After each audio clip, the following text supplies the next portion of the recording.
Hello, hello. Welcome and thank you for joining us. This is RPG LOL Improv Etiquette to spice up your roleplay.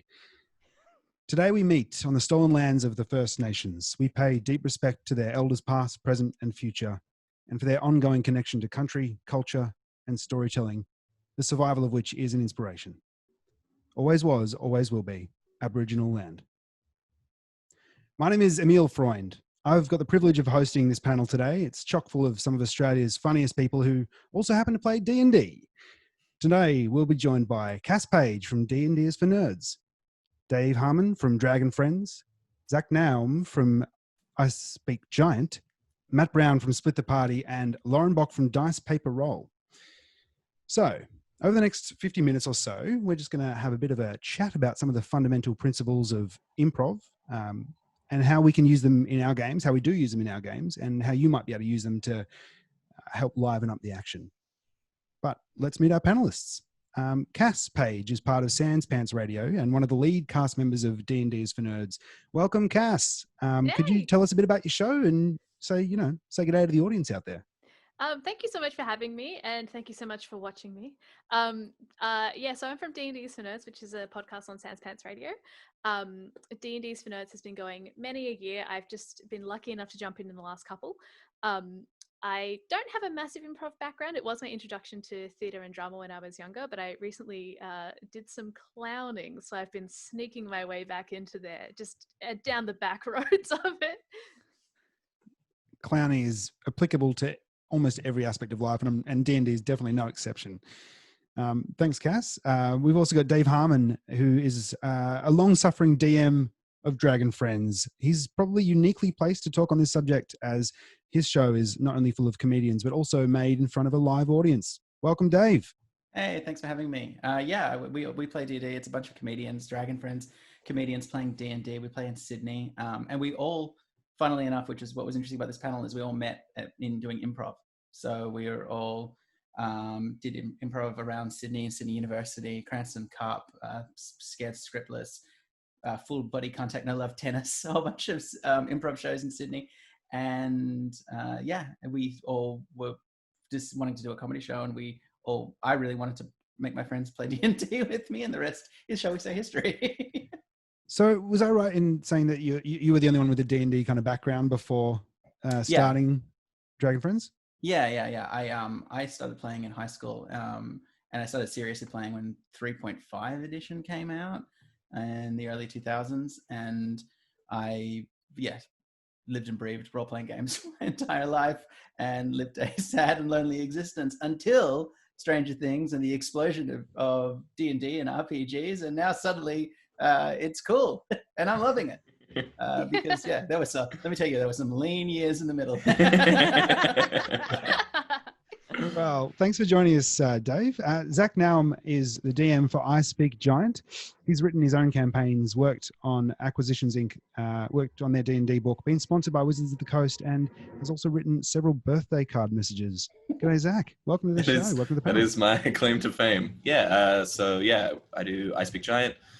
We've been going for 3 years now. It's a homebrew campaign of my own making. It's somewhere between Discworld and Die Hard, I think, in terms of tone.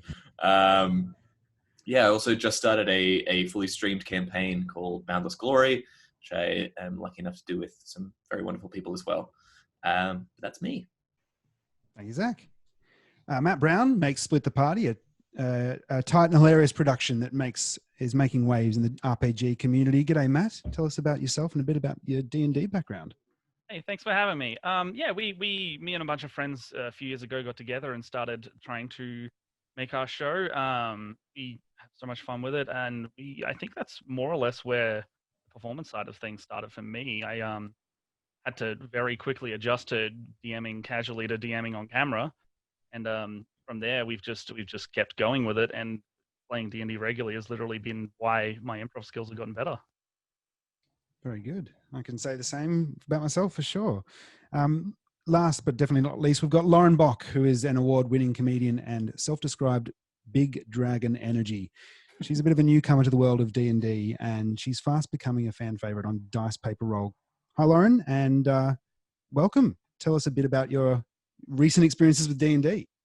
extremely recent. I think the technical term is filthy casual, because I've only been playing Dungeons and Dragons with dice paper roll for the last year and a half. But I'm a stand-up comedian, and I have dabbled in improv. I haven't necessarily done the levels. I haven't joined the cult. But it's definitely been a very big part of my comedy career. No, I tell a lie. I was theatre sports captain in high school, which was a role that I gave myself. So, well, that's it's a appropriate, pleasure to be isn't it? here. Improvising and role playing from a young age. Thank you. I'm glad the school yes-anded your offer of becoming improv captain, theatre sports captain of the whole place. They maybe... tried to take it away from me. I didn't let them. I blocked them. Not yield. Now, these are some improv terms that we're talking about, yes-anding and blocking. Maybe one of the first points we could talk to would be whether or not you use much improv in your game. I think, playing D&D, it's kind of inherently, there's a lot of improv there, but specifically kind of comedy and theatre improv techniques. How much do you incorporate those into your game? Maybe we could start with you, Zach. Yeah, I think for me, my all of I Speak Giant is a story, is me figuring out how to DM better as well as time goes on. And I think what I've discovered in terms of improv is throw things at your players that just trust them to figure out something and be funny with it if they're going to be funny with it, or figure things out. My big takeaway of doing this amount of DMing is that I went from creating the problem and creating the solution and making sure they had the solution in their hands and doing it that way, to just throwing a problem in their laps and being like, figure it out. And then they do, and people respond to it. They rise to the challenge, and they come up with, they have 4 brains between, 2.5 between 4 people. And they're going to figure some stuff out that you never thought of. And trusting your players, I think, is a big part of it. Trusting that they will run with something because they want to be there. They're wanting to do heroic activities and save the day, and they're going to figure something out. That's a great point of view from a DM's perspective on improv in that regard. What about a player's point of view? Maybe Lauren, you could talk about, especially coming from a comedy background first and foremost and primarily, and then only recently jumping into D&D. Where do you see the improv skills helping in roleplay? Totally. I mean, I think Zach said it right when you just say that it's about trust. And I think especially when you've got that players versus the DM kind of situation, then you kind of want everyone to elevate around you.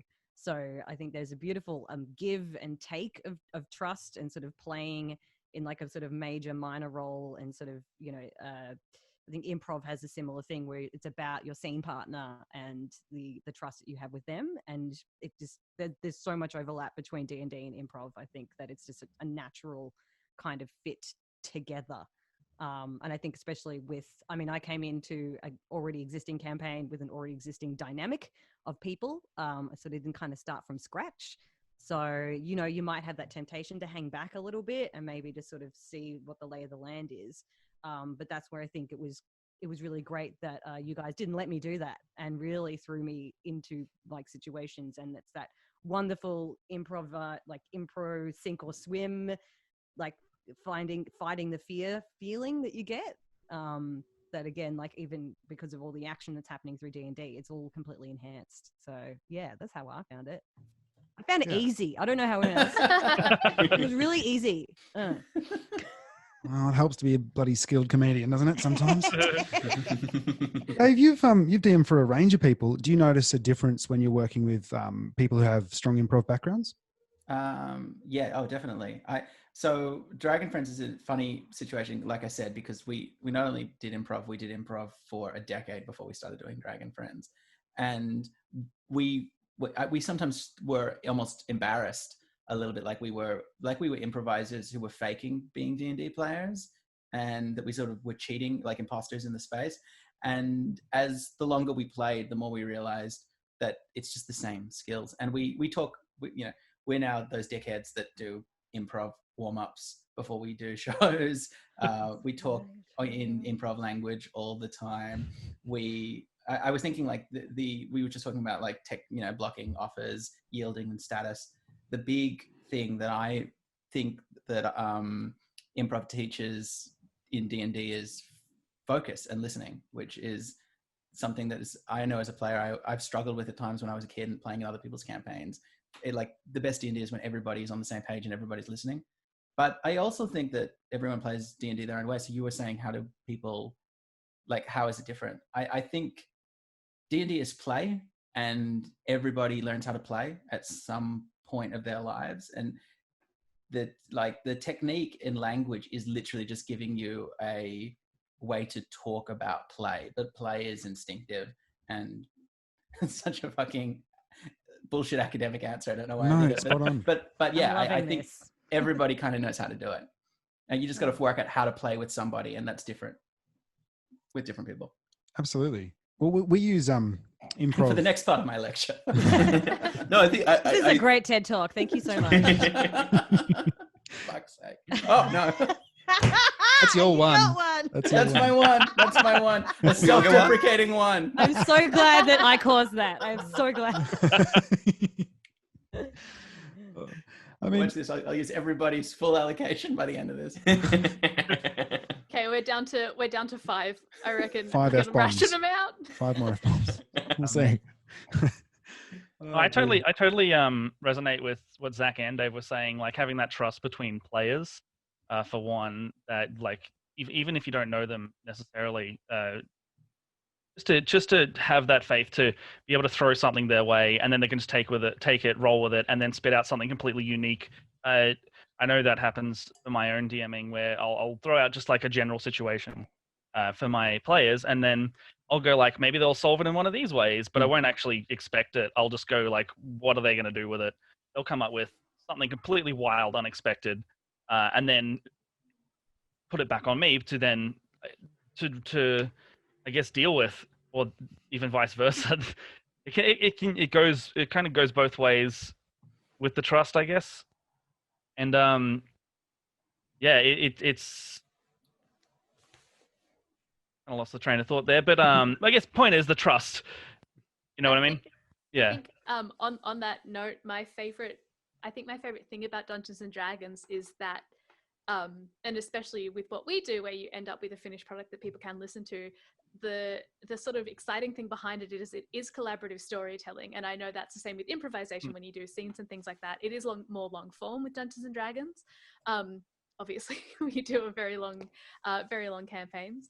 But I think the collaborative storytelling is great. The trust that you need to have, but it's just that freeing thing of absolutely throwing yourself into something. Something that actually really changed my way of thinking about storytelling in general was, I was reading an interview with the creators of Breaking Bad, and they were saying that something that they did was they would, instead of exactly what you were saying, Zach, instead of being like, here's the problem, here's how it'll solve, they would write their characters into corners and then go, oh no, we don't know how to do that. And I think that is a really, it's terrifying, but I think that is exactly where creativity can flourish, because there's only so far that you can take yourself creatively with no new stimulus. And that there is magic in panic. There is such wonder in having like something our Dungeons and Dragons, something our DM has done before is he'll set a problem, and if there's been occasions where we're like, oh, how do we solve this, and he just starts a timer. And there's something thrilling about knowing that in 60 seconds everything will be different, but you don't know how yet, and it's your responsibility to change it. But you have teammates and you can work together, and I think the not knowing is brilliant, and the failure and then something else happening.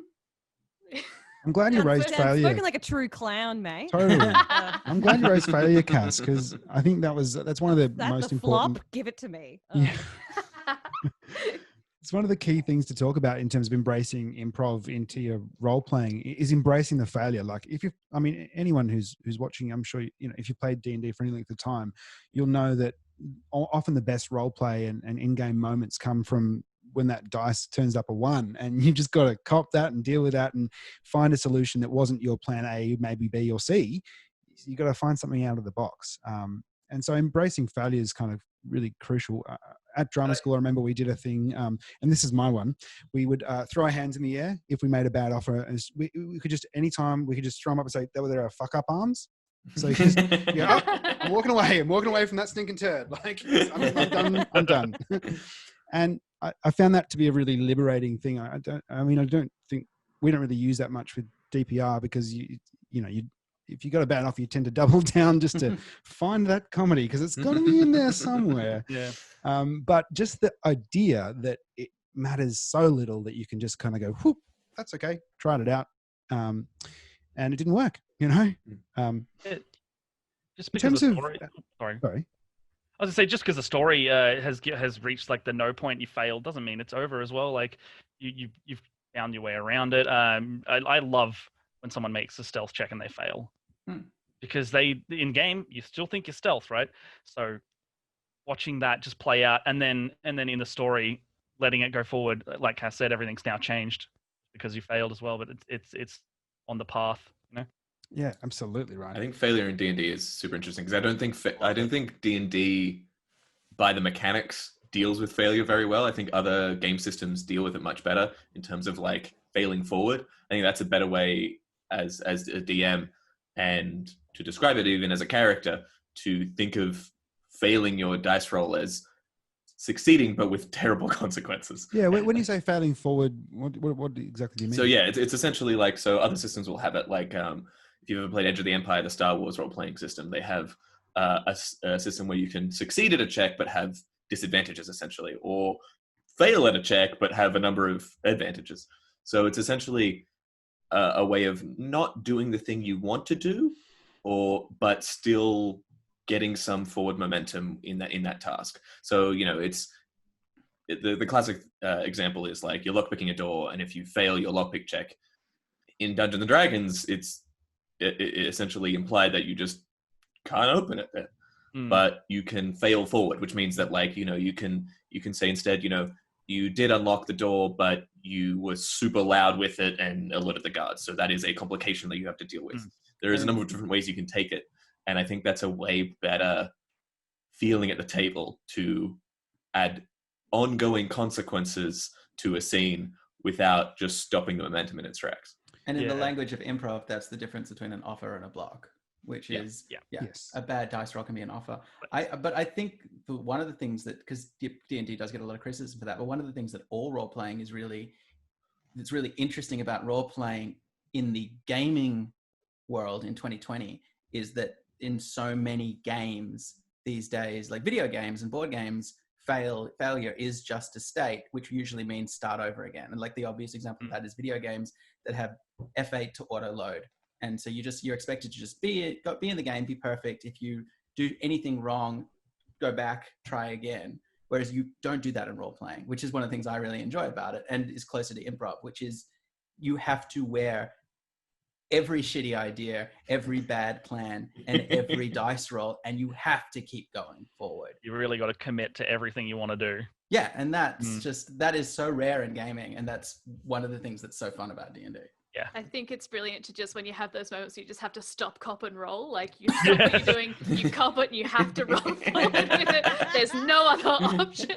Yeah, stop, cop, and roll. That's brilliant. And I'm sure we've all had the episode of the podcast where they fail a roll, and then they make a second plan and they fail that roll, and you just don't get to the plot of the episode because now the town is on fire and there's a riot, and episodes have plots. Yeah, that episode you plan like, well, they'll all make the check and one of them will pass, and they all roll below fives, and you're like, okay. Yeah. Oh, you see something in the distance. Maybe go check that out. I charm the guy. You fail the charm. Oh, okay, I do a stealth to escape. You fail the stealth. Okay, I do a charisma roll to laugh it off. Okay, I do an intimidation roll for the town not to attack me. All right, I do a dexterity chase to not be chased out of town. Okay, I set fire to everything. I blow up the town and I start the campaign again. All right, we'll get to the plot line in the next season. We'll deal with the stuff now. Actually, that actually happened to me. Our whole third season was consequences of the last episode of season 2, where someone basically found out some secret information, got really annoyed at party conflict, got really annoyed at them, cast like Dominate Monster or something, and then they walked through an into universe portal and they were like, "Oh fuck, that's my one. That's We you have to won. go get him." And then the whole third season was like going in and fixing the mistake, and now we're back on track. But that's great. That's a year of content, or however long a season is. Yeah, I We've loved got. it. What you're talking about before, Dave, about offers and blocking offers, and these are like we said, improv terms. You've got the longest improv background. Maybe you could talk a little bit about what we mean by offers, blocking offers, and accepting offers. Okay, so improv is, and again, this is so goddamn nerdy. But On a D&D podcast? No, I cannot sure. swear. I cannot swear. For Do we all get to 55 call minutes. Dave a nerd? when we're No, I'm talking being about bullied. D&D? I'm being bullied for Every being time a he goes nerd past his F1 on a county, it's Zoom called call. No, so it's very basically in improv, you talk about offer, accepting, and blocks. Offers are ideas that are passed between listening focused players. You come and you say, if somebody walks on the stage and they don't know where they are or what scene they're about to say, you go, "Hello, welcome to my cheese shop. Would you like to buy some cheese?" And that's an offer. And then it's up to the next person, because we're talking about improv. We're talking about people doing improv comedy, essentially. It's up to them to go, "Yes, I would like to buy some cheese," or "You're not in a cheese shop. We're on a spaceship and you're my first mate." And if you do the second thing, that's called a block. That's the consequences of not listening, not collaborating, as Cass says, telling a story together, and everything goes to shit. And that's the fundamental rules of D&D, right? Is that the dungeon master is making offers through the world that they've created. The characters are making offers through the character sheet that they've offered, but also through their choices in that world. Everybody in the perfect game is listening to each other, accepting each other's offers, and building together in pursuit of a story. And most of the things that we think of as bad D&D, where people are playing games where there are people that they don't get along with, where the dungeon master isn't understanding what they want to do with their character, where the characters aren't understanding the story that the dungeon master was excited to play, all of that stuff comes from what we call blocking in improv. So yeah, it is essentially, D&D is a improvisational game in the sense that everything that makes you a good, every muscle that you work on to be a better improviser makes you a better D&D player, and vice versa.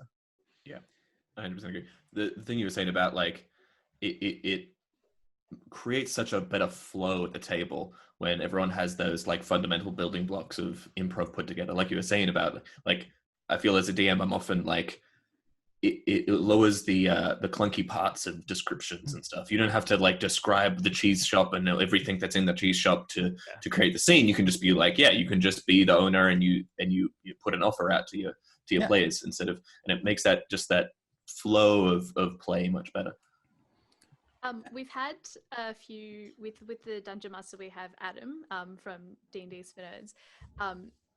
The way that sort of he has described playing D&D, and it's specifically not in improvisation terms because his background is solely in D&D, but as you said, it's also related.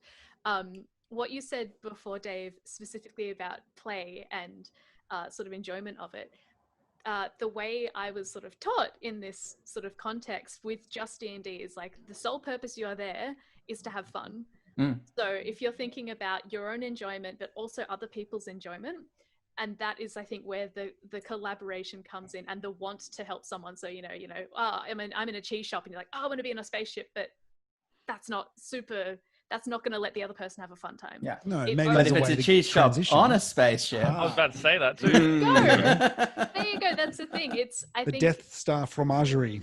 Moon cheese shop. That's the kind of idea you only get after 10 years in the improv game. I think it's so much more difficult to get enjoyment out of something like D&D or like improvisation when not everyone is getting enjoyment out of it. It really, you feed off of each other's energy. You bounce off of each other so well, and those are the things I really love about theater and collaborative works like Dungeons and Dragons, that it's literally just a team effort. And if everyone's having a good time and everyone is conscious that they just want to make something enjoyable, you can't go wrong. Yeah. Role players just want to have fun, Yeah. So some language you might often hear improvisers use to talk about offers, and it's easy ones to remember for your own personal gaming, would be yes and, which is the accepting of an offer. So somebody says, hey, I'm in a cheese shop. Yeah, and what can you add to that offer? It's like, oh, well, would you like to see these tasty washed rinds over here? You know, you're adding to the world of the story by accepting the offer and adding an extra detail or two to enhance the progression of the narrative that you're creating on in the moment with the other person or people. The other purple, did you say? The other purple people. Other purple people. Yes. Yes. That's Sorry, just nice one of the person, yes we'll let and you offers. Get away with it. Washed rinds or the purple people. We have both. Pretty good price. Another thing if you're talking about, Lauren, there are ways to block offers, but also not block offers. Does that make sense? It does. Yeah. Tell us about that. I think I just did it. Did I? Right on. It's a bit of meta joking going on. Very good. No, I'm being bullied. No, I mean I'm talking about the principle of a no but. Good. I'm not sure. Not familiar? I mean, Right. it's. I feel like I'm more of an instinctual improviser than the one that maybe knows the terminology. But Also, I think what everyone has you're- different terms. Well, that's yeah, right. referring to, as opposed to doing that kind of like, yes, we can, and then you don't have to literally say that out loud. You can add like a consequence into it, or like, you know, or raising the stakes even. So if it's like there's a cheese shop, no, but you're about to close, something to kind of give it a little bit of a flavor, a challenge. Not just it's not just in stasis. There is actually some kind of journey that starts. Is that right? Yeah, if you're going to deflect on what somebody is proposing in terms of the reality of the improvisation, if you're going to deflect that and alter it from what they've suggested, you've got to be able to do it in a way that both makes them look good and you're not trying to make anyone look silly, because it's about the collaborative teamwork. But it also is a counter offer almost. I also think that there's a big part of it is about listening and trusting. And I think, in fact, the thing about improvisation is just about improvisation is a cult. And there are a lot of textbooks that are very expensive that you can buy if you want to, but nobody needs any of them. And the language isn't that important. It's about being in a spontaneous state of play. I think that one of the things that you're talking about when you say no but is the idea where that improv, you roll a dice. So 50% of the time you're going to fail. We don't all have to build. How boring would a D&D game be where if everybody was just saying yes and, hi, you're in a dungeon. Yes, and I have a sword. Yes, and there's a dragon. Yes, and I kill him. Yes, and you win, and everybody goes home. But if you trust the people at the table, and if you listen, and if you're all listening, and you trust that everyone else is listening, you can find the game in a scene that is about frustrating each other's offers, and that can be some of the most fun D&D. And I mean, it's certainly something that we do in Dragon Friends a lot, where it can look like bullying as well, or it can look like bad D&D, but everybody's having fun, and we talk sometimes about, which is again using maybe a sketch comedy language more, but about finding the game of the scene, or finding the goof, or the bit. We talk about the bit sometimes. And when you slip into the bit or the game of the scene, you're fighting each other, but you both understand your role in that fight, and you're saying no, no, no, no, no, and it can be really, really fun. And that to bring that into improv, players can be doing that with the DM and raising the stakes. If the DM says this happens and the players are saying, I don't want that to happen. If that happens, that would ruin my character's life. That would be the worst thing that ever happened to my character. The kingdoms would rise and fall. You know, I would have ash in my mouth, and this would be the end of days. That's great D&D, but that's saying no. But it only works if both people know that it's working. Because if somebody is actually saying, hey, like X card, I don't want to do this scene, and you can't hear that, it could be terrible. So that's where it becomes about listening and focus and trust. Absolutely. Yeah, I think the no is a great it means different things, and it needs different things from a player perspective versus a DM perspective. I think, as a player, sometimes a DM will like I was saying, when you put a problem into existence and lay it on your player's laps, and then you kind of have a solution in mind. So you maybe even subconsciously leading your players down a certain path to solve your problem. And then the player, like the classic one is, they think of something clever and completely, remove, like that's a classic no, but that it feels great for the players and the DM at the table. And as a DM, sometimes you're having to make what the players want make sense in the reality of the shared kind of creative space. When Alexander the Great cut the Gordian knot in half with his sword, that was blocking the DM's offer. But it was a great play. It's a great play. They talked about that session for so long. It's legendary. Oh yes, that leads us into a nice discussion about being from the DM's point of view. How do you balance the barrage of offers that are sometimes coming at you, and how do you tread the line between preparation and flow and freedom within that? Does anyone want to take up that thread? I usually have, in terms of DMing, I'll always have like an idea of where, like in terms of I guess it differs between production and casual for the game, but for my DMing style, I'll always have like an idea of where I want the story to be going, and I won't necessarily fill out the details of that, but still, like the players also, like with that trust, knowing that you are trying to get somewhere with it, and so they're aware to accept the offer and to not block too much, hopefully, as long as it's within the realms of their characters as well. Like you don't want to just tell them, oh, here's your arch nemesis, but you can't kill him. They're like, no, I want to kill him. So they'll try, and you do have to let them try and do that, even when it might not necessarily fit your plot, but being open to it, I guess, is super important in that aspect. Yeah.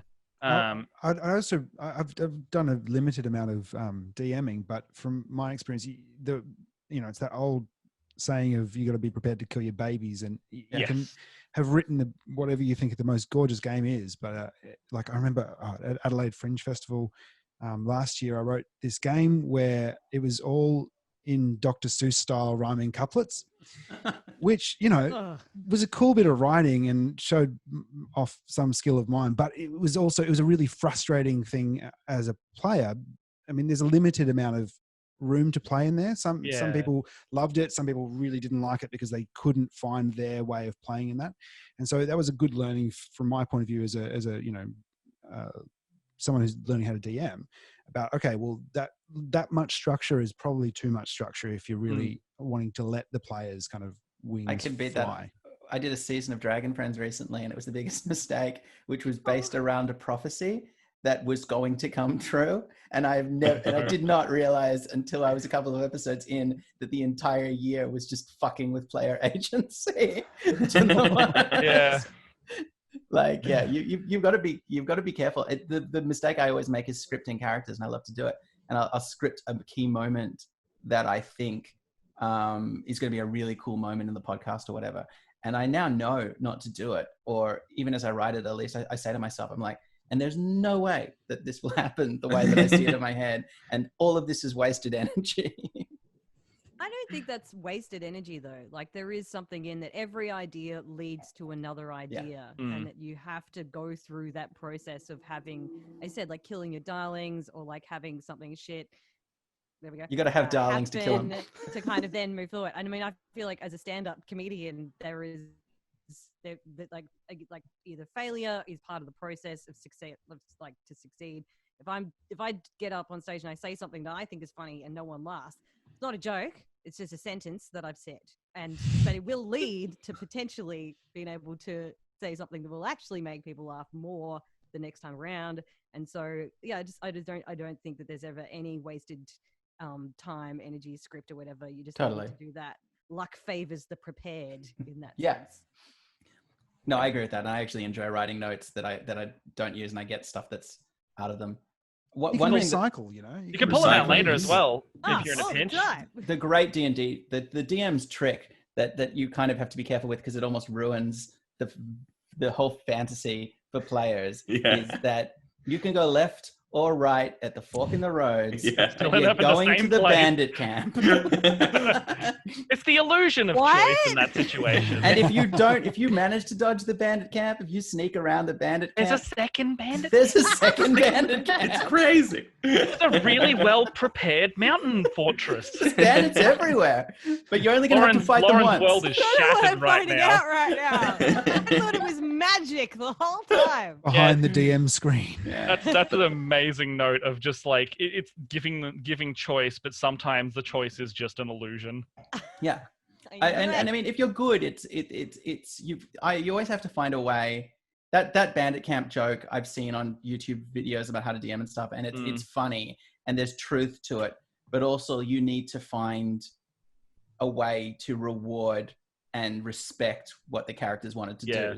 Like the obvious example of that is if they sneak around the first bandit camp and you're going to throw another bandit camp at them.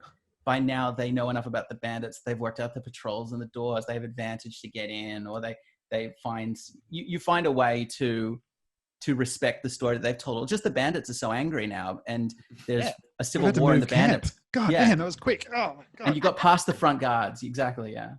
I think I always think of like, I do like to have those scenes in my head. I'm like, what would be so super cool to do this? And I think the way I've said it before, but like inciting it, I've started to think more in terms of inciting incidents, like throwing this thing at the player and see that, like, I mean, talking about things that went badly, I recently thought it'd be very funny to do and very cool to do, like essentially like a Die Hard kind of scene. Like they're all locked in this tower. There's they killed the equivalent of the Hans Gruber character like halfway through, and I was like, okay. So when you want the tower? Hans Gruber, here he is. Got a mustache now. That's how you know he's evil, even eviler. Twiddling and everything. Yeah. Cass, do you find you can that your offers? I'll rephrase the question. I really enjoy, as a player's point of view, pitching my story ideas, my DMing ideas through the role play of the game, and kind of giving an offer and just seeing how that works. Do you find the same thing with your show? Do you mean suggesting plot points through role playing, or do you? Yeah, mean... totally. Like, I don't know if I've ever consciously thought about it like that. I think the thing that I really like froth about it is obviously the panic, but the building of a character and finding when you fall into a rhythm of a character. And I think again that falls into how you will interact with each other, how how your DM knows how to interact with you. I like, even with the whole like second bandit thing, I'm and again lucky, but at a stage where I sort of trust the DM that I'm like, if they really want to do it, we're probably going to love it. At that thing, I'm not super. I don't think I've ever tried to push a plot point as such, but I know. I'm just trying to get ammunition recently, so that my DMs can stop being mad at me, because I can say that everyone does it, but maybe not. Well, I think what I've done is more about characterization. So there have been more than several incidents in a current game where I will really try and bluff my way out of something. And I have tried to develop, or end up falling into a pattern of developing the way that my character will always go about trying to weasel their way out of a situation. And it has hardly ever worked, but it has become this pattern in this routine where we could all then bounce off of each other. So instead of being a plot point, it's more of a theme, if that makes sense. Mm-hmm. And I think that is the thing that I really get a lot out of with Dungeons & Dragons, because I'm always so happy to go along with the story. And I think I love it. It's almost like reading to me. You get to find out what's happening as it happens and be a part of it. Why do you often try and influence plot? I suppose I do, yeah. All the time. Have you guys closet DMing from the side, just like a back probably a DMer. bad skill. Would you hate that as a DM, Dave? No, I was going to say, have you guys ever heard of the Han Solo I know a guy rule? Oh, yeah, I use it. It's every now and then. It's such a good example, even just not taking the rule by itself, but as of ways that players can drive the story, and not just inside their own character. So really, the bullet point version of it is, it's a homebrew rule you can use in D&D, where at any point a character can say, when they're facing a problem, go, oh, you know what? I know a guy and I think he can help us with this. And then describe an NPC, invent them that their character has history with. And it's well managed. You then roll, I think, a charisma check to see how that person feels. So you've got that kind of, the Billy D's character in Star Wars, whose name I've forgotten. Lando can be like, you've got a lot of nerve coming back here. But it's a lovely way that a player can just invent. And I've tried playing with it a couple of times in my home games and once or twice in the podcast, and it's always such good stuff has come out of it. Yeah, I think talking about other systems, as I was before, like Seventh Sea is a great thing for giving very powerful narrative tools in the player's hands. I was talking before about interesting choices. DMing is about posing interesting choices to your players, but as a good player, you want to give interesting answers where you develop your character and you increase the tension of the scene. Yeah. And part of that is sometimes making very stupid choices. Like sometimes is putting yourself in danger, and it's instinctual to want to be safe and like put your not jump into the hornet's nest. But I think sometimes that's the best thing to do. Yeah, and if you're wanting to have look more into like, and I've taken a bunch of rules from 7C specifically because it just has an amazing array of interesting things, like all the tropey things, like you have an ability to just like, it's called Psst over here, which is like you can just like knock out a guard, you can lure away a guard and knock him out in a secret place, because that's like a very tropey thing to do. Like it's a great system, and DMs and players should look into it. 7th C, did you say? 7th C, yeah. Check it out. I guess what I was thinking about in terms of trying to influence plot and the game in a way, I thought the example that comes to mind is we're kind of on the wall. They were being besieged by hordes of orcs, goblins, nasties, and I was on top of the wall, and and right at the end of the game, I decided that playing a Goliath barbarian. There he is.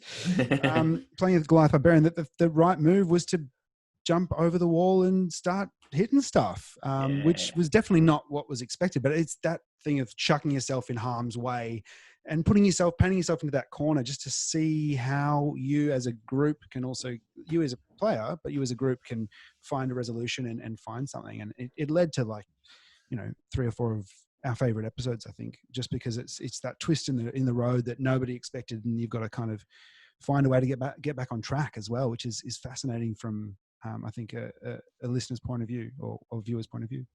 Well, I think on that regard, definitely. I know something we say in the podcast is that the best role playing happens at 1 HP. So you throw yourself absolutely into it.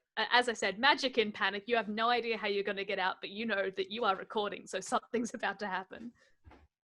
That's it. Yeah. Well, I think now we should. How would everyone feel about a little randomized little improv encounter? Oh yeah. Interested? Yeah. Roll a couple of dice. Finish off on a high or a low, perhaps. Glorious. Who knows? TPKs are okay in this scenario. All right. Yeah. I'm going to give you all. Just a few character ideas, and then I'll set the scene, and we'll see what happens. All right, Matt. You're playing an insensitive gnome warlock from an underground city who can't stand silence. Can't stand silence. Can't stand silence. Give me that again. I'm just going to dot point. Cass, Yes. You are a naive half-elf fighter who failed to protect the royal family. Zach, you're a boisterous human rogue who fights for undead rights. So right in your Pratchett wheelhouse there, I think. Yeah, I was going to say it's Red Shoe. Yeah, that's it. Dave, you can be a wary dwarf rogue who keeps a blacklist. Okay. And Lauren, you will be a tiefling barbarian from a mining town who's writing an epic poem. So there we go. All right. Tiefling. Class was I again? One of them. One of them. Cool. I'll be a monk or something. There you go. You find yourselves deep in a dark wood. You wander through the trees, stumbling on roots. You're tired, and you find yourself in a clearing. It's deathly silent. Oh, I hate this. Just immediately, it's just this. There's no animals anywhere. Does anyone else notice that? There's just nothing. I can't even hear a bird chirping. Well, This maybe is they're just all asleep. maybe. Well, maybe we should wake them up. Does anyone have like a loud whistle or something? Like just something. Like can any of you buddy play musical instruments? Because I really feel like, you know what? Ah! Wake up! Wake up! Wait! You can do it! Have you ever thought that maybe silence may be the key in our success? No? I've just made is it okay if I make the decision that my character is incredibly hungover? I think any other way would be wrong. Go ahead. The next person that makes any sound gets what I can only assume is a Warhammer sneak attack to the forehead, all right? Wow. The party falls quiet. Suddenly, a rustle in the bushes, about 30 feet in front of you, and on the other side of the clearing, the rustling stops. Just when it was getting good. The rustle resumes. Oh, thank God. Ooh. I start to sneak over. Maybe they need some help. Ooh, are you sneaking sneakily? Would you like to make a roll for that? I am sneaking. What else? What other way can you sneak? Are you sneakling loud? No, go. Let's find out. Roll the dice and see how sneakily you sneak. Or what other Okay, I've given adjective it a we roll. find. Yeah, that's right. Roll for thesaurus. I lay one foot gently in front of the other, immediately onto my own foot. I scream. I am calmed by this sudden appearance of noise. I bash my way completely over to you to see if you need help as well, just stomping as I go. By the way, I'm trying to write a poem. I think I'm a poet, and I think I'm a poet. Oh, Wow, incredible. may I inspire you? Go ahead. What you got for me? A lot of pain. Make a poem from anything that you tell me. Okay. I've got a sore foot, and I've made a friend named Russell. I've got a small foot, and I made a friend named Russell. That's a poem. I think that was Sorry, cheating. you're doing a haiku. That's definitely cheating. You can't splitsies. No Yeah, splitsies in haikus. Or not only that, but traditionally a haiku also has to have some reference to the transience of nature and the inevitability of the human spirit and the ever-changing seasons of the Middle Kingdom. So unless you're going to have some of the sakura blossoms falling, I just don't think it's a haiku. All right. And he's such an art critic when he's hungover. Don't you get back at me or you're making my list. Maybe some hair of the dog might help, mate. Okay? All right. I'm trying to get in here. Pulls Maybe out an a art rustling gallery. sound. As you receive the flask from the barbarian, you notice the rustling starts all around the clearing. All the bushes around the clearing are rustling. The trees are rustling. Everything's rustling. There's so much rustling. More rustling than a Russell Coin convention. Traditionally a great sign when everything rustles around us. Oh, I'm just in my element now. That's all I got. Ready my Stop. fists. I ready my escape. The rustling. Hide. Oh, you hide. Okay. Yeah. Make us a check there, Dave. 12. All right, you hide pretty well for a bloke who's struggling hard. Yeah, you decide you secret yourself behind a tree at the edge of the clearing. All the other party members, however, are inside the clearing. As out from the rustling bushes steps a series of gnomes who stare at you. Oh, bloody good to see you, Jim Bob. What's going on? Oh, Jim is Bob. that Jim Bob? Is that Jim Bob there? Am I mistaken my eyes? Jim Bob's me cousin. I'm his identical cousin because that's how gnomes work. Ah, well, I as a gnome, I definitely understand the plight of the gnome and the face blindness that I seem to have. Yeah, Jim Bob couldn't make it. He sends his regards, though. Mind if we carry on this conversation a little later? We've got some gnome business to take care of, and I'm afraid you're on the wrong side of the ledger of this one. Yeah, by all means, man. Go ahead. I don't want to get in your way. The gnomes continue staring, and all as one take a step towards you. Oh, And then- it's all right, fella. It's all right, everyone. It's just gnome business. Yeah, I'm pretty sure I could jump over this line and make my escape. I'm feeling okay about this. Take There's a lot another more of step. them than there is of us. I'm going to pull out a sword, and I've also got a book with me as well. It's like a leather woven sword, and I'm looking at it. I can't decide which one is mightier. Problems of a barbarian poet. The gnomes. Try some of your poetry, maybe. That'll work. Win their hearts. Then There we'll win their once minds. was a gnome named Blunt. That's me, says one of the gnomes. You're famous. Who was mean and was pretty much Are you taking criticism or? I got a Maybe few not the notes. time. Yeah, of course. I got a few I mean, notes. it's I can think of a word that rhymes if it helps. Not from How do you. the gnomes look? Can we read the room on the gnomes? Oh, that you're feeling a bit. You're feeling perturbed, shall we say, by the Does the it feel a bit- stares of about 24 eyes. Does it feel a bit like initiating? Ooh, no. Are we joining a no. cult? I mean, Okay. you could initiate if you wanted to, but so far there's no aggression other than this every now and again taking another step towards you. They're about, at this point, let's say 10 feet from you. Look, I take unwanted, threatening advances from one group and one group only, and that's the undead because they have no other choice. You, however, are getting a knife between the eyes. I pull a knife. yeah. Wait, says the gnome, one of the gnomes, as they all take each other's hands. They start to move around you in a circle. They start slowly and then start to speed up. They are walking fuck, I around know you what- without moving any closer, walking around you, spinning in a circle. They and- break into Their the Oompa legs are Loompa actually song, moving, I'm they're not out of just, here. like, moving, right? I'm not paying for the copyright for that, Dave. I know this choreography. Oh, these are bloody Voltron gnomes again. Okay, I feel like I should still throw the knife. I whisper over to Zach, if you just wait till they get faster, you can just clothesline a lot of them. If I angled it right, I can open up like 30 carotids in one go. And they start to sing, "We are the gnomes of the little green wood. I We throw a like knife." things that are Yeah, very you were good. right to do We it. don't like those naughty folks. That I am who come furiously here and writing don't this make-" down. This There's is not good a stuff. court in Faerun that Yes. would convict you. Can I put my foot out and just like trip one of them? Okay. Yeah, you want to trip one of them up? Yeah, these are very clearly gnomes from the other village. You know, the ones it's just a bit like, oh, right, come on, guys. Are these the gnomes you used to bullying, are they? No, my underground city was very, very accepting. But no, these guys, you know, they're a bit obnoxious.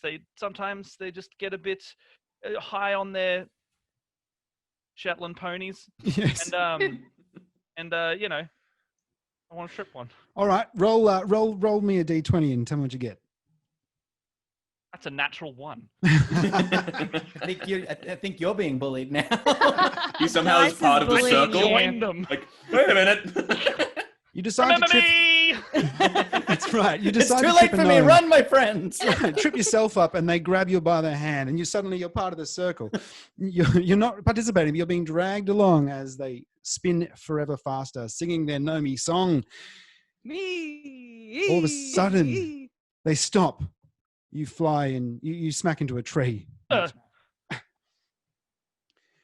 If you want to, you could come to our village, but you must bring me a gift, says the gnome the tallest gnome with a feather kind of crown. What gift kind do of- you have for the gnome king? I steal his feather and offer it to him as a gift. All the other gnomes are shaken by your act of aggression. I mean, you'd pulled a knife earlier, so I mean, they shouldn't be that surprised. But they're trusting folk. They look quite shaken. It's not good. Yeah, it's looking a bit ominous now. Okay. In fact, one of them's looking out towards the wood and I found this motioning feather wildly. you may be interested in. I take Zach's knife and offer it as a gift. All right. It's a custom we have. Touche. Are you going to resist that, Zach, or are you? No. He got a Okay. feather. He's having a time of his life. Very great. I took his feather and gave it as a gift. Was that? Yeah. A gift of my own feather back to me. Well, I Can't know say you I- want it. I do. You're right. It's typical. That's selling 101. You've got me nailed. He's demonstrated supply and demand effectively. That's right. We Well, were out of feathers. Now Fresh you've got out, one. I hear. fresh out. And a knife. Ooh, I haven't been allowed a knife since last June, says the gnome, as he holds the knife gleefully. Can I just hear, wait, before we hand over any sharp implements, can I know why you were not allowed knives necessarily? Oh, we don't let him have knives, says one of the other gnomes, and puts the arm around his shoulder. And I give him a pulls knife. Okay. From your tree, you throw. It's all right. I've got loads. Yeah. And also, yeah, I want to give him a knife as well. I give him the entire sword that I have. Yeah. This was Let's just give this down guy. through my family for generations. I got a Go good on, feeling mate. about this guy. He's looking like the I- happiest gnome you've ever seen. He's overloaded with blades, holding as many as he can in his hands, in his teeth, just under his for you, armpits. Here's a Got gun. knives everywhere. He can't actually reach anything anymore, and his feather is completely vulnerable, so I steal the feather. Oh, he tries to lash out and Excellent stab, but there are writing too implemented, many maybe knives, and he inspiration just will drops them, and he cannot stab you, unfortunately. Well, for him, he wants his feather back. The rest of the gnomes, in fear of the knife-wielding gnome, huddle behind you as a group and say, "Oh, no, look what you've done. You've given it to old Stubby Johnson." Well, I feel like that was pertinent information to supply us with before we went, Give him a knife. knives. Stubby Johnson's eyes widen and his a vein throbs in his temple as he selects one of the sharpest looking knives, and he starts to rage because he's a gnome barbarian. And he comes at you. Roll. He comes at Lauren, in fact, because she's first up. We're not going to bother with an issue. He got a 10, which is, a good swipe, but I feel like he doesn't penetrate your natural armor. But he makes a big swipe at you, Lauren. Right. So Take my feather, will you? Look, he didn't take my gun. Do you want my gun, Lauren?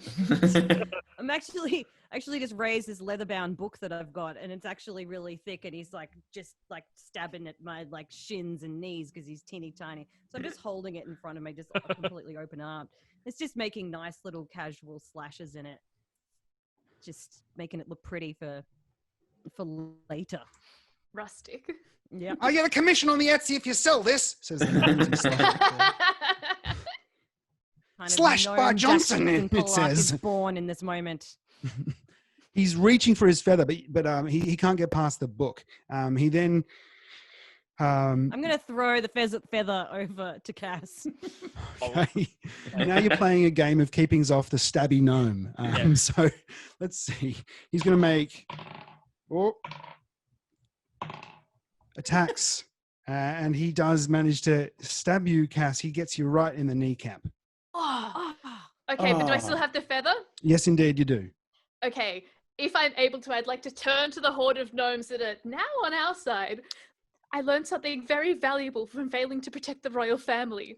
We are many and he is one. We are many, he is one. We are many, he is one. We are many. We are many. And they swore, Stabby Johnson, taking away his blade and the rest of the knives, which they melt into the fire because they are committed to disarmament. Well done. You have successfully navigated Stubby Johnson and the gnomes of the Forest of Greenwood. And that's it for our very random, very strange encounter where we play a bit of improv. Thanks for participating, everyone. Thanks for joining us on this panel. Have a good rest of your PAX online. We're out of time, so we got to go. But it's goodbye from me.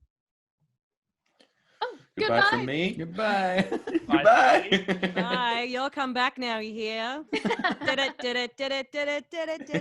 Same time next week. Slow zoom in on Lauren, please. That's Listen awful. to all of our stuff and buy all our merch on our Patreon. Oh yeah, quick plug. Dice Paper Roll is our show. Check it out. Matt is from Split the Party. Zach is from I Speak Giant. D&D is for Nerds is where Cass plays, and Dragon Friends is Dave's show. So check them out if you haven't already. And thanks again for tuning in. Sayonara. Bye-bye. Yeah. Love you, bye.